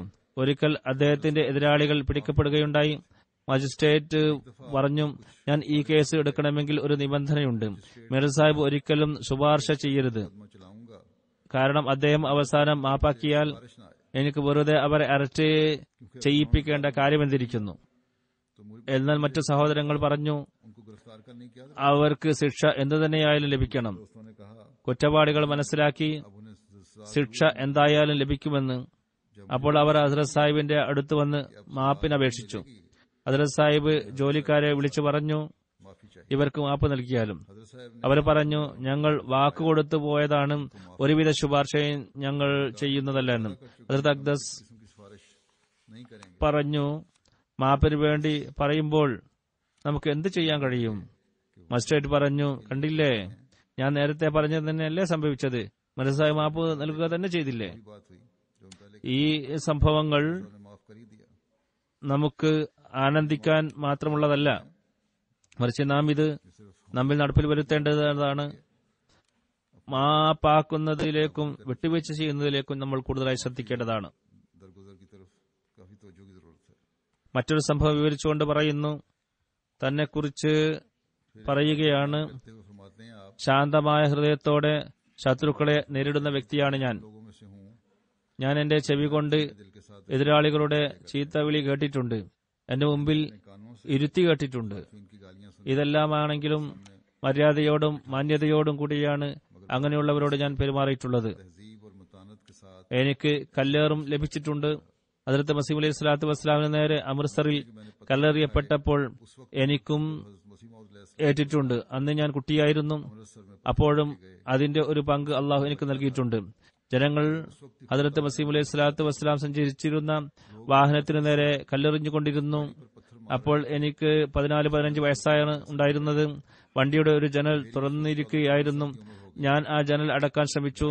എന്നാൽ ജനങ്ങൾ വളരെ ശക്തമായി കല്ലെറിഞ്ഞുകൊണ്ടിരുന്നതിനാൽ ജനൽ എന്റെ കയ്യിൽ നിന്നും വിട്ടുപോയി. കല്ല് എന്റെ കയ്യിൽ വന്നു വീണു. സിയാൽകോട്ടിൽ ഹദ്റത്ത് മസീഹ് അലൈഹി സ്വലാത്തു വസ്സലാമിനെ കല്ലെറിയപ്പെട്ടപ്പോഴും അപ്പോഴും എനിക്ക് കല്ലേറ് കൊണ്ടു. അതേപോലെ കുറച്ചു നാളുകൾക്ക് മുമ്പ് ഞാൻ സിയാൽകോട്ടിൽ പോയിരുന്നു. ജമാഅത്തിലെ ആളുകൾ എനിക്ക് ചുറ്റും കൂടി സുരക്ഷാ വലയം തീർത്തിരുന്നു. എന്നാലും 4 കല്ലുകൾ എന്റെ മേൽ വന്നു വീണു.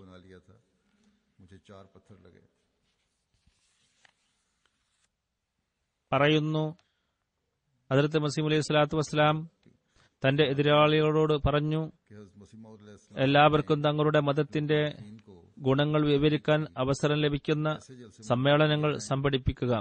ഞാൻ അള്ളാഹുവിൽ നിന്നും നിയോഗിക്കപ്പെട്ട വ്യക്തിയായതുകൊണ്ട് മറ്റുള്ളവരെല്ലാം അവരുടെ മതപ്രചരണം നിർത്തിവെക്കണം എന്നല്ല അദ്ദേഹം പറഞ്ഞത്. കാരണം തനിക്ക് പ്രചരണത്തിനുള്ള അവകാശം ഉള്ളതുപോലെ മറ്റുള്ളവർക്കും പ്രചരണത്തിനുള്ള അവകാശമുണ്ടെന്ന് അദ്ദേഹത്തിന് അറിയാമായിരുന്നു. അതുകൊണ്ട് അദ്ദേഹം പറഞ്ഞത്, നിങ്ങൾ നിങ്ങളുടെ കാര്യങ്ങൾ സമർപ്പിക്കുക, ഞാൻ എന്റെ കാര്യം കൽപ്പിക്കുന്നതാണ്. ഈ രീതി നാം സ്വീകരിക്കാത്തതുവരെ സമാധാനം നിലനിൽക്കുകയില്ല, സത്യം വ്യാപിക്കുകയില്ല. സത്യത്തിലാണ് ഞാൻ നിൽക്കുന്നത് എന്ന് ധരിക്കാത്തവർ ലോകത്താരാണുള്ളത്? എന്നാൽ അഭിപ്രായങ്ങളിൽ ഭിന്നതയുണ്ടാകുമ്പോൾ അതിനെ വെളിപ്പെടുത്താൻ അവർ തീർച്ചയായും അവസരം നൽകേണ്ടതാണ്. ഈ കാര്യം പാകിസ്ഥാൻ ഗവൺമെന്റും അറബ് നാടുകളിലുള്ളവരും മനസ്സിലാക്കിയിരുന്നുവെങ്കിൽ തബ്ലീഗിന്റെ മാർഗം വളരെ വിപുലമാകുമായിരുന്നു. ആരാണ് സത്യത്തിലെന്നും ആരാണ് അസത്യത്തിലെന്നും വ്യക്തമാവുകയും ചെയ്യുമായിരുന്നു. ബ്രിട്ടീഷ് രാജ്ഞിയെ തബ്ലീഗ് ചെയ്തതുമായി ബന്ധപ്പെട്ടുകൊണ്ട് പറഞ്ഞു, ആദ്യകാലത്ത് ആർക്കെങ്കിലും രാജാവിനെ തബ്ലീഗ് ചെയ്യാൻ ധൈര്യമുണ്ടായിരുന്നോ? ഇത് വലിയ ധിക്കാരവും അവഹേളനവുമായി മനസ്സിലാക്കിയിരുന്നു. എന്നാൽ ഹദ്റത്ത് മസീഹ് അലൈഹി സ്വലാത്തു വസ്സലാം രാജ്ഞിക്ക് മലിക മുഅസ്സിമ കൈസറെ ഹിന്ദിന് ഒരു കത്തയച്ചു. അതിൽ അവരെ ഇസ്ലാമിലേക്ക് ക്ഷണിച്ചു. എന്നിട്ട് പറഞ്ഞു, ഇസ്ലാം സ്വീകരിക്കുകയാണെങ്കിൽ നിങ്ങൾക്ക് ഗുണകരം.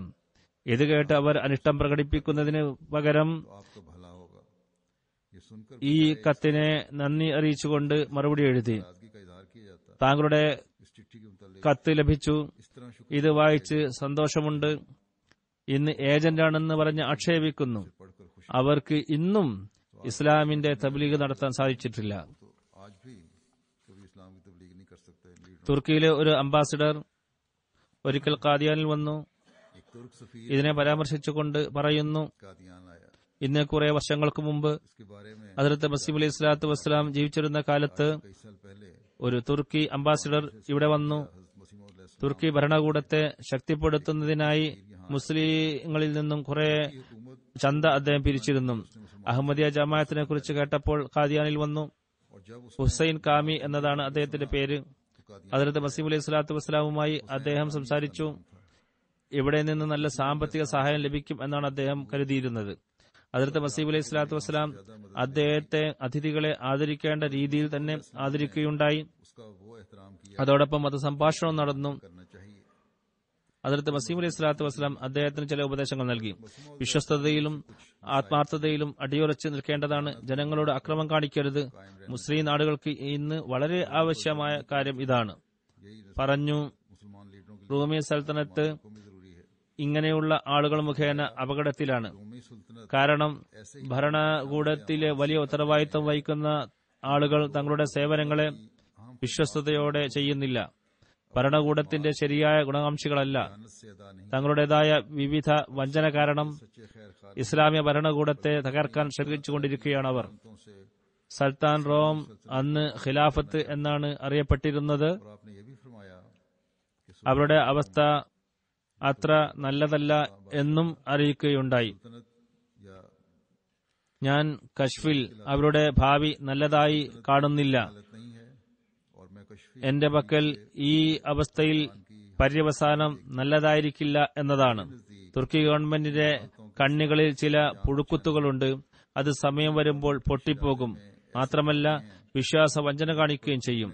ഹദ്റത്ത് മസീഹ് അലൈഹി സ്വലാത്തു വസ്സലാം ഈ ഉപദേശങ്ങൾ ചെയ്തപ്പോൾ അംബാസിഡർക്ക് വളരെ മോശമായി തോന്നി. കാരണം അദ്ദേഹം വന്നിരുന്നത്, ഞാൻ അംബാസിഡറാണ്, ഇവർ എന്റെ കൈമുത്തും എന്റെ ഒരു കാര്യവും നിഷേധിക്കുകയില്ല എന്ന ധാരണയിലാണ്. എന്നാൽ ഹദ്റത്ത് മസീഹ് അലൈഹി സ്വലാത്തു വസ്സലാം അദ്ദേഹത്തിന് ദഹിക്കാത്ത ഈ കാര്യങ്ങൾ പറഞ്ഞപ്പോൾ അദ്ദേഹം, നിങ്ങൾ ഗവൺമെന്റിൽ നിന്നും വലിയ ശമ്പളം പറ്റി അതിനോട് വിശ്വാസ വഞ്ചന കാണിക്കുകയാണ് ചെയ്യുന്നത്. നിങ്ങൾ തഖ്വയും വിശ്വസ്തതയും സ്വീകരിച്ചുകൊണ്ട് ഇസ്ലാമിക ഭരണകൂടത്തെ ശക്തിപ്പെടുത്തുകയാണ് വേണ്ടത് എന്നെല്ലാം പറഞ്ഞപ്പോൾ അയാൾ ഇവിടെ നിന്നും കോപത്തോടെ തിരിച്ചുപോയി. ഇദ്ദേഹം ഇസ്ലാമിക ഭരണകൂടത്തിലെ എതിരിൽ സംസാരിക്കുന്നു എന്ന് പറഞ്ഞ് ഇദ്ദേഹം ഒച്ചപ്പാടുണ്ടാക്കി. കാരണം തുർക്കി ഭരണകൂടത്തിൽ പലരും മോശമായിട്ടാണ് ഉള്ളത് എന്നും പറഞ്ഞു. മുസ്ലിങ്ങളിൽ പൊതുവിൽ മതത്തോട് സ്നേഹമുള്ളവരാണുള്ളത്. എന്നാൽ മൗലവിമാർ ഏതെങ്കിലും കാര്യത്തെക്കുറിച്ച് ശരിക്കും ചിന്തിക്കാൻ അവരെ വിടുന്നില്ല. പൊതുവിൽ കണ്ടുവരുന്നൊരു കാര്യം, സാധാരണ ജനങ്ങൾ ഹൃദയത്തിൽ ദൈവഭയം ഉള്ളവരായിരിക്കും, സത്യത്തെ സ്നേഹിക്കുന്നവരായിരിക്കും. എന്നാൽ മൗലവിമാർ ഒന്നും ചിന്തിക്കാൻ അവരെ വിട്ടുകൊടുക്കുകയില്ല. ഉടനെ പ്രകടനപരമായ എന്തെങ്കിലും പറയും. ഈ അവസരത്തിൽ മൗലവിമാർ ഒച്ചപ്പാടുണ്ടാക്കി ഹറമൈൻ ഷരീഫൈന്റെ സംരക്ഷകരായ തുർക്കി ഭരണകൂടത്തെ ഹദ്റത്ത് മസീഹ് അലൈഹി സ്വലാത്തു വസ്സലാം അപമാനിക്കുകയുണ്ടായി എന്നവർ ഒച്ചപ്പാടുണ്ടാക്കി. ഈ ഒച്ചപ്പാട് ശക്തമായപ്പോൾ ഹദ്റത്ത് മസീഹ് അലൈഹി സ്വലാത്തു വസ്സലാം അതിന് മറുപടിയായി എഴുതി, തുർക്കിയുടെ ഭരണകൂടം മക്കയെയും മദീനയെയും സംരക്ഷിക്കുന്നു എന്നല്ലേ നിങ്ങൾ പറയുന്നത്? എന്നാൽ ഞാൻ മനസ്സിലാക്കുന്നത് തുർക്കി ഭരണകൂടം ഒന്നുമല്ല. അവർക്കെങ്ങനെ മക്ക മദീനയെ സംരക്ഷിക്കാൻ സാധിക്കും? മദീനയും മക്കയും തുർക്കി ഭരണകൂടത്തെയാണ് സംരക്ഷിക്കുന്നത്. തുടർന്ന് പറഞ്ഞു, ഏതൊരു ഹൃദയത്തിലാണോ മക്ക മുഅസ്സമയെക്കുറിച്ചും മദീന മുനവ്വറയെക്കുറിച്ചും ആദരവ് ഉള്ളവർ, അവരെക്കുറിച്ച് പറയാൻ സാധിക്കുമോ കഅബ തകർക്കപ്പെട്ടാൽ അയാൾ സന്തോഷിക്കുമെന്ന്? മക്കയെ മദീനയും ഏതെങ്കിലും ഗവൺമെന്റ് സംരക്ഷിക്കുന്നു എന്ന് പോലും അംഗീകരിക്കാൻ ഞങ്ങൾ തയ്യാറല്ല.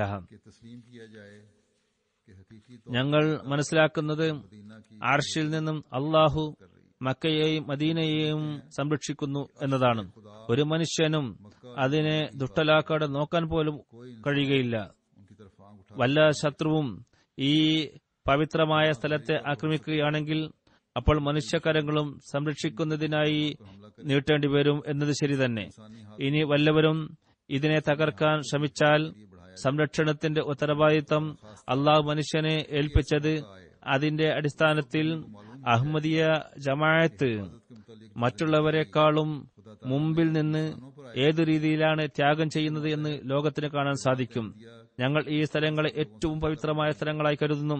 ഈ സ്ഥലങ്ങളെ അള്ളാഹുവിന്റെ പ്രകടമായ സ്ഥലങ്ങളായി ഞങ്ങൾ കരുതുന്നു. ഞങ്ങളുടെ പ്രിയപ്പെട്ട വസ്തുക്കളെ ഇതിന്റെ സംരക്ഷണത്തിനായി ത്യാഗം ചെയ്യുന്നത് ഇരുലോകത്തിലെയും സൗഭാഗ്യമായി കണക്കാക്കുന്നവരാണ്. ആരാണോ ദുഷ്ടലാക്കോടുകൂടി ഇതിലേക്ക് ഒരു പ്രാവശ്യമെങ്കിലും നോക്കുന്നത്, അവരെ അള്ളാഹു അന്ധനാക്കുന്നതാണെന്ന് ഞങ്ങൾ വിശ്വസിക്കുന്നു. അള്ളാഹു മനുഷ്യരോട് ഈ പ്രവൃത്തി ചെയ്യിപ്പിക്കുകയാണെങ്കിൽ ആ ദുഷ്ടന്റെ കണ്ണ് തകർക്കുന്നതിനായി ഏതൊരു കൈകളാണ് മുന്നോട്ട് കുതിക്കുന്നത്, അതിൽ ഞങ്ങളുടെ കൈ അള്ളാഹുവിന്റെ ഫضലോടുകൂടി ഏറ്റവും മുമ്പിൽ ഉണ്ടാകും. അള്ളാഹുവിന്റെ അനുഗ്രഹത്താൽ ഇന്നും ഓരോ അഹമ്മദിയുടെയും ഹൃദയത്തിൽ ഈ പവിത്ര സ്ഥലങ്ങളെക്കുറിച്ച് ഈ ഒരു വികാരമാണ് ഉള്ളത്. ഇൻഷാ അല്ലാഹ് തആല എപ്പോഴും അതുണ്ടാകും. അള്ളാഹു നമ്മുടെ വിശ്വാസത്തിലും ദൃഢജ്ഞാനത്തിലും എപ്പോഴും വർധനവ് നൽകട്ടെ. ത്യാഗം ചെയ്യുന്നവരുടെ മുൻനിരയിൽ നമ്മെ ഉൾപ്പെടുത്തട്ടെ. നമസ്കാരത്തിന് ശേഷം ഞാൻ 2 ജനാസ ഗായിബ് നമസ്കരിപ്പിക്കുന്നതാണ്. ഒന്ന് ബഹുമാനപ്പെട്ട സമീർ ബഖൂത്ത സാഹിബിന്റേതാണ്. ഫെബ്രുവരി 24, 2015 രാവിലെ ജർമ്മനിയിൽ വഫാത്തായി. ഇന്നാ ലില്ലാഹി വ ഇന്നാ ഇലൈഹി റാജിഊൻ. നീണ്ടകാലമായി ക്യാൻസർ രോഗിയായിരുന്നു. എന്നാൽ ഈ ബുദ്ധിമുട്ട് ഉണ്ടായിട്ടുകൂടി ദീനി സേവനത്തിൽ മുഴുകിക്കൊണ്ടിരുന്നു. 58 വയസ്സായിരുന്നു. മെയ് 11, 1957 ജസായറിലാണ് ജനിച്ചത്. 1991 ഖലീഫത്തുൽ മസീഹ് റാബിന്റെ കയ്യിൽ അദ്ദേഹം ബയ്യത്ത് ചെയ്തു. ഫ്രാൻസിലെ അമീർ സാബ് എഴുതുന്നു, അദ്ദേഹം പറയുമായിരുന്നു, എനിക്ക് ബയ്യത്ത് ചെയ്യുകയല്ലാതെ മറ്റു മാർഗമില്ലായിരുന്നു. അത്രയും കൂടുതൽ സ്വപ്നം ഞാൻ കണ്ടിരുന്നു. 1993 മുതൽ 1994 വരെ ജർമ്മനിയിലെ സദർ ജമാഅത്ത് എന്ന രീതിയിൽ സേവനമനുഷ്ഠിച്ചു. 1994 മുതൽ 1999 വരെ ഖാസിറിലെ ലോക്കൽ അമീറായി സേവനമനുഷ്ഠിക്കാൻ ഭാഗ്യം ലഭിച്ചു.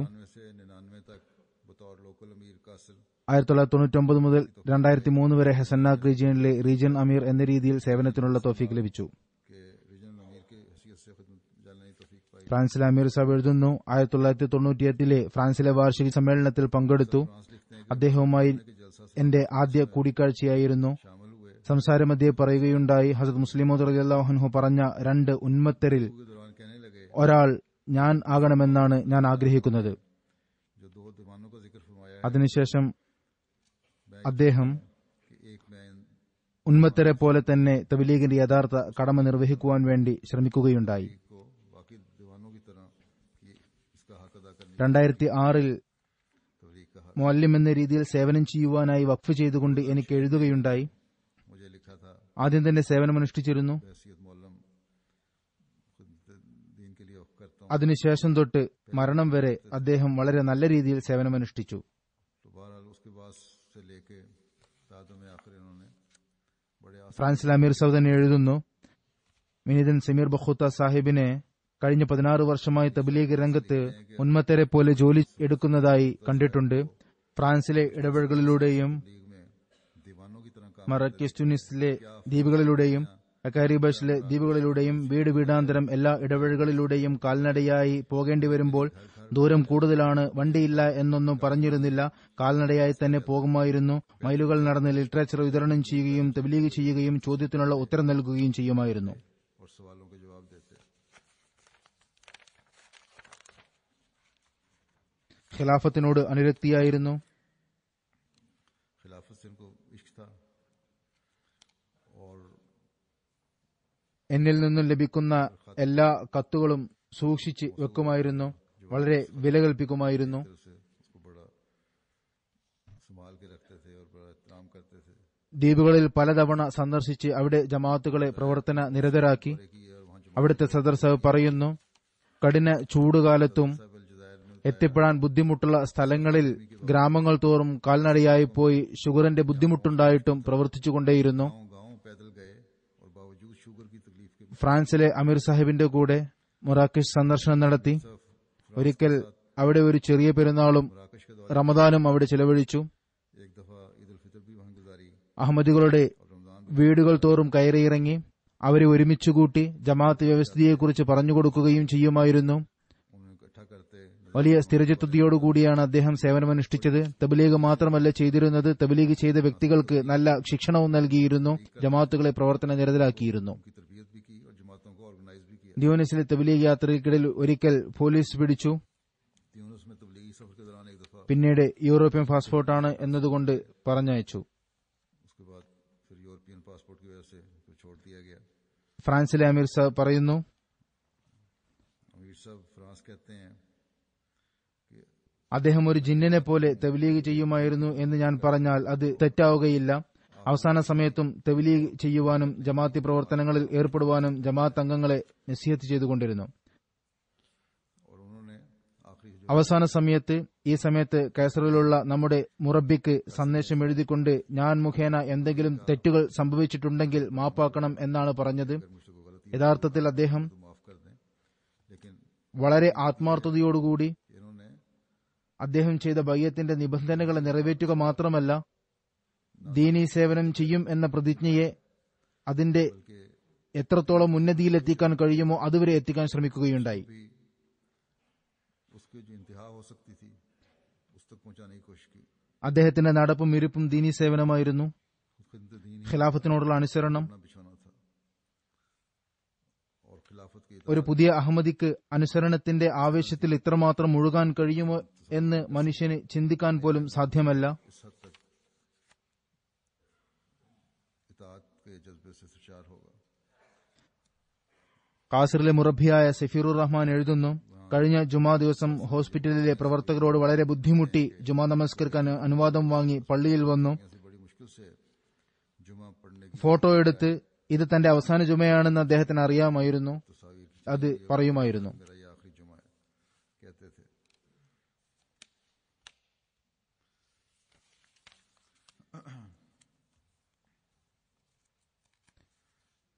അവസാന ദിവസങ്ങളിലും അദ്ദേഹം മുറബി സാഹിബിനോട് ആവശ്യപ്പെട്ടത് ये यहाँ में भी उनका यही मुतालबा था.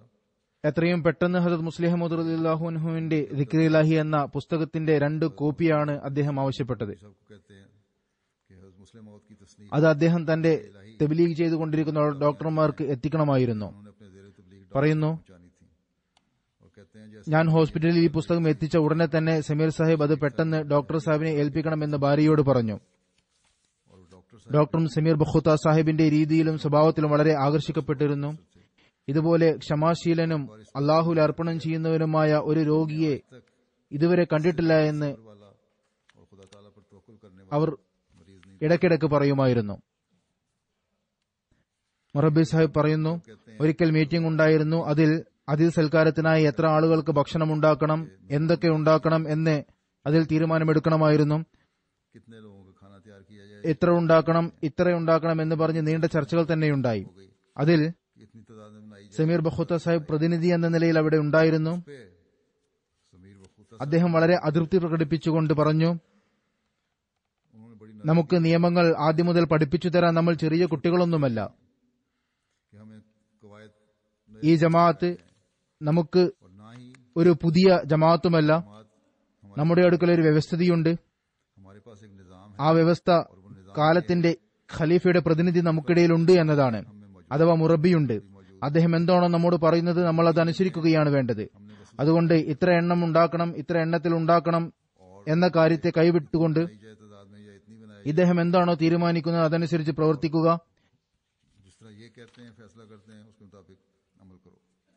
ഈ ഒരു ആത്മാവ് ഉണ്ടായാൽ പിന്നെ അള്ളാഹുവിന്റെ അനുഗ്രഹത്താൽ ജമാഅത്തുകളിൽ ഐക്യവും ഉണ്ടാകും, കൂട്ടായ്മയും ഉണ്ടാകും, വിജയവും ഉണ്ടാകും.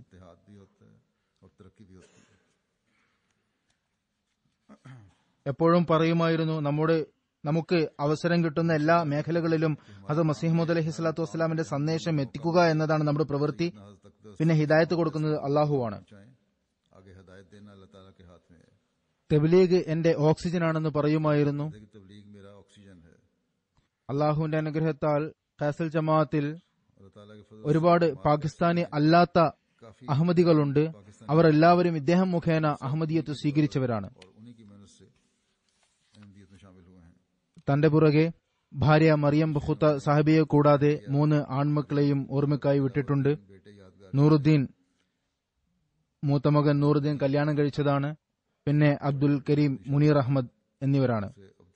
അള്ളാഹു മർഹൂമിന്റെ സ്ഥാനമാനങ്ങൾ ഉയർത്തുമാറാകട്ടെ. അദ്ദേഹത്തിന്റെ മക്കൾക്ക് അദ്ദേഹത്തിന്റെ പാത പിന്തുടരുവാനുള്ള തൗഫീക്ക് നൽകുമാറാകട്ടെ. യാത്രയിൽ എപ്പോഴും ഇദ്ദേഹത്തിന്റെ കയ്യിൽ ഒരു ബാഗ് ഉണ്ടാകുമായിരുന്നു. മറിച്ച് ഇപ്പോഴും അദ്ദേഹം ജസാറിൽ പോകുവാൻ വേണ്ടി സീറ്റ് ബുക്ക് ചെയ്തിരുന്നു. പക്ഷേ ആയുസ് അനുവദിച്ചില്ല. ഫ്രാൻസിലെ അമീർ പറയുന്നു, അദ്ദേഹത്തിന്റെ വഫാത്തിന് ശേഷം ഈ ബാഗ് അദ്ദേഹത്തിന്റെ ഭാര്യയെ ഏൽപ്പിച്ചു. നോക്കിയപ്പോൾ അതിൽ 2 കമ്മീസും ഒരു പൈജാമയും ഒരു കോട്ടും ഉണ്ടായിരുന്നു. അതുകൂടാതെ ഹസ്രത്ത് മസീഹ് മൗഊദ് അലൈഹി സ്വലാത്തു വസ്സലാമിന്റെ 4 അറബി ഗ്രന്ഥങ്ങളും എന്റെ അടുത്ത് നിന്ന് അദ്ദേഹത്തിന് പോയ കത്തുകളും അദ്ദേഹം വെച്ചിരുന്നു. കൂടാതെ അറബി ഭാഷയിലുള്ള 100 ബയ്യത്ത് ഫോമും ആ ബാഗിൽ ഉണ്ടായിരുന്നു. ഇതാണ് അദ്ദേഹം യാത്രയിൽ എപ്പോഴും കൂടെ കൊണ്ടു നടന്നിരുന്ന ബാഗിൽ ഉണ്ടായിരുന്നത്.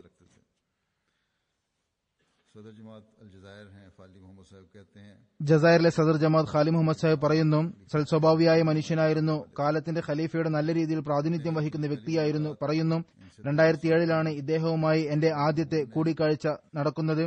അതിനുശേഷം മർഹൂം കാലത്തിന്റെ ഖലീഫയുടെ മാർഗനിർദ്ദേശമനുസരിച്ച് ഇവിടെ ജമാഅത്ത് സ്ഥാപിതമാക്കി. രോഗിയായിരുന്നിട്ട് കൂടി സന്ദർശനങ്ങൾ നടത്തുമായിരുന്നു. ഒരിക്കലും പരാതിപ്പെട്ടിരുന്നില്ല. ജസായറിൽ നമ്മുടെ പള്ളി ഉണ്ടാകണമെന്നും അതിൽ നമസ്കരിക്കണമെന്നും ഒരുപാട് ആഗ്രഹിച്ചിരുന്നു. ജസായറിലെ തന്നെ റാഷ് സമീർ സാഹിബ് പറയുന്നു, വലിയ ആകർഷണീയ വ്യക്തിത്വത്തിനുടമയായിരുന്നു. പരിചയപ്പെട്ടപ്പോൾ തന്നെ സ്നേഹത്തിന്റെ ആവേശം ഉണ്ടായിരുന്നു.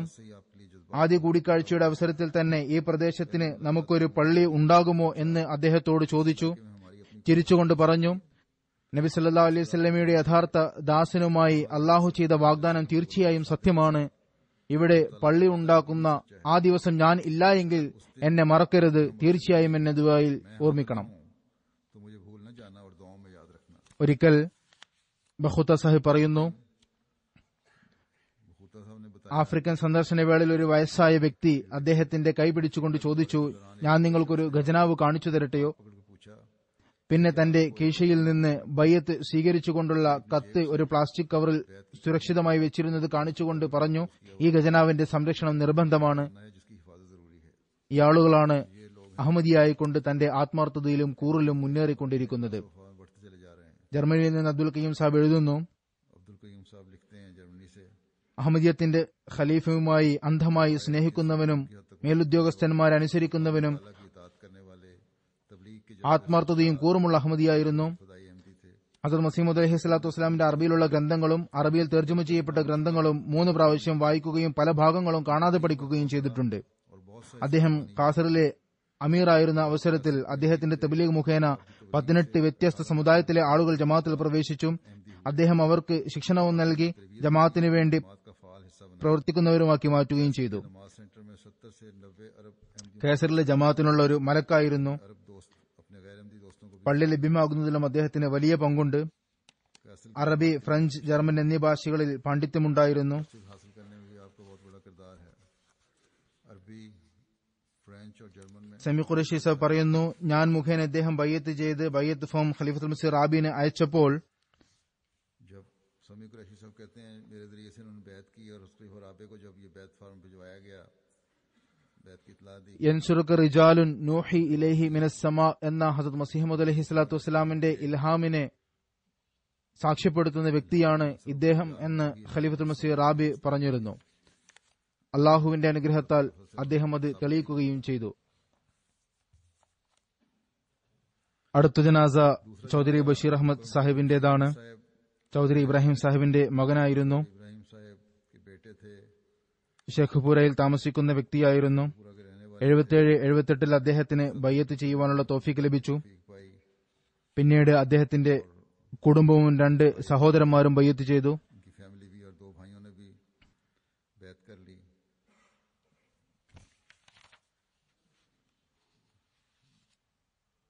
ഡസ്നാട്ടോണിൽ താമസിക്കുമ്പോൾ സെക്രട്ടറി ഇസ്ലാഹ് ഹർഷാ, സെക്രട്ടറി ഉമൂറാമ എന്ന രീതിയിൽ സേവനത്തിനുള്ള തോഫീക്ക് ലഭിച്ചു. പ്രദേശത്തിലെ അറിയപ്പെടുന്ന ഉന്നത സ്ഥാനമുള്ള വ്യക്തിയായിരുന്നു. तौफीक भाई ഡിസംബർ 7, 2011 मारूफ और ഡസ്നാട്ടോണിൽ എതിരാളികൾ ബഷീർ സാഹിബിനെ അദ്ദേഹത്തിന്റെ വീടിനടുത്ത് വെച്ച് ക്രൂരമായി ആക്രമിച്ചു. അതിന്റെ ഫലമായി അദ്ദേഹത്തിന് 3 വെടിയുണ്ട കൊള്ളുകയും 1 കഴുത്തിൽ കൊണ്ട് മറുവശത്തുകൂട് हमला के नतीजे में उनको 3 गोलियां വരികയും ചെയ്തു. 2 ഉണ്ടകൾ വയറിൽ കൊണ്ട് पार हो गई. അത് വൻകുടലിനെ पेट में लगी, ആഴത്തിൽ മുറിവേൽപ്പിച്ചു. नुकसान पहुंचाया. ഒരാഴ്ച ലാഹോറിൽ ചികിത്സിച്ചതിനു ശേഷം ഫസലി ഉമർ ഹോസ്പിറ്റലിലേക്ക് മാറ്റി അള്ളാഹുവിന്റെ അനുഗ്രഹത്താൽ ആരോഗ്യം വീണ്ടെടുത്തു. अल्लाह के फजल से सेहतयाब हुए ആക്രമിക്കപ്പെട്ടവർക്കെതിരിൽ और ഇദ്ദേഹത്തിന്റെ അനഹമ്മദിയായ ചെറുമകൻ സാഹിദ് അഹമ്മദ് സാഹിബ് उनके मुद्दे കേസ് കൊടുത്തു. इनके गैर अहमदी भांजे जाहिद अहमद साहब അതിന്റെ ഫലമായി അക്രമികൾ മാർച്ച് 5, 2012 അനഹമ്മദിയായ ഈ ചെറുമകനെയും ഷഹീദാക്കി. ये पूरा ग्रोह होते हैं മാഫിയ ഒരു ഗ്രൂപ്പായിട്ടാണ് ഉണ്ടാവുക. करके. ഈ അവസ്ഥയിൽ ചൌധരി സാഹിബ് തന്റെ കുടുംബമൊത്ത് അവിടുന്ന് മാറി താമസിക്കാൻ തീരുമാനിച്ചു. റിബുവയിലേക്ക് പോയി കുറച്ചുകാലം മുൻപ് ക്യാൻസർ പിടിപെട്ടു ചികിത്സയിലായിരുന്നു. और वहाँ चले गए. എന്നാൽ വിധി മറ്റൊന്നായിരുന്നു, മരണപ്പെട്ടു. ഇന്നല്ലാഹി വ ഇന്നാ ഇലൈഹി റാജിഊൻ. मेरे इलाज रहे लेकिन पीर गालिब आई और उनकी वफात അദ്ദേഹത്തിന്റെ ഭാര്യ പറയുന്നു, സൗമ്യ സ്വഭാവക്കാരനായിരുന്നു, हमेशा നമസ്കാരത്തിൽ ശ്രദ്ധ ചെലുത്തുന്ന വ്യക്തിയായിരുന്നു. आज थे. മാതാപിതാക്കളെ സേവിക്കുന്നതായി അദ്ദേഹത്തെ കണ്ടിട്ടുണ്ട്.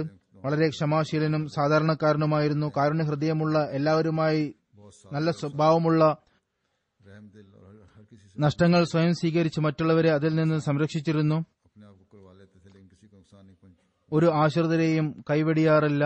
അത് അഹമ്മദിയാണെങ്കിലും അനഹമ്മദിയാണെങ്കിലും. हमेशा सबकी मदद करते थे.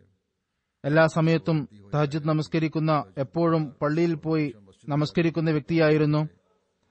അനാഥ കുട്ടികളെയും വിധവകളെയും പരിപാലിക്കുമായിരുന്നു. और बेवाओं की परवरिश करते थे. എതിരാളികളെക്കുറിച്ച് പറയുമ്പോൾ അള്ളാഹു അവർക്ക് ഹിദായത്ത് നൽകാൻ വേണ്ടി ദുആ ചെയ്യാൻ കൽപ്പിക്കുമായിരുന്നു. उनको हदायत है. ഇദ്ദേഹം ആക്രമിക്കപ്പെട്ടപ്പോഴും അദ്ദേഹത്തിനെ പരിപാലിക്കാൻ എത്തിയവർ അക്രമികളെ അള്ളാഹു പിടിക്കുമാറാകട്ടെ എന്ന് പറഞ്ഞപ്പോഴും അള്ളാഹു അവർക്ക് ഹിദായത്ത് നൽകുവാൻ വേണ്ടി ദുആ ചെയ്യാനാണ് കൽപ്പിച്ചത്. ये दुआ को അള്ളാഹുവിന്റെ അനുഗ്രഹത്താൽ മൂസിയായിരുന്നു. अल्लाह के फजल से പ്രഭുവിലെ ബേഷ്തി മക്ബറയിലാണ് കബറടക്കം നടന്നത്. 63 വയസ്സിലാണ് വഫാത്തായത്. അദ്ദേഹത്തിന്റെ ഭാര്യ, 2 ആൺമക്കൾ, इनकी अहलिया ഒരു പെൺകുട്ടിയുമാണ് ഉള്ളത്. അള്ളാഹു അവർക്ക് എല്ലാവർക്കും സ്ഥൈര്യം നൽകുമാറാകട്ടെ. ताला മർഹൂമിന്റെ अता फरमाए. പാതയിലൂടെ സഞ്ചരിക്കുവാനുള്ള തോഫീക്ക് നൽകുമാറാകട്ടെ. മർഹൂമിന്റെ സ്ഥാനമാനങ്ങൾ ഉയർത്തുമാറാകട്ടെ.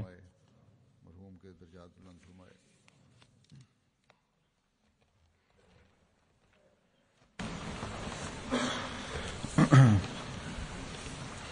الحمد لله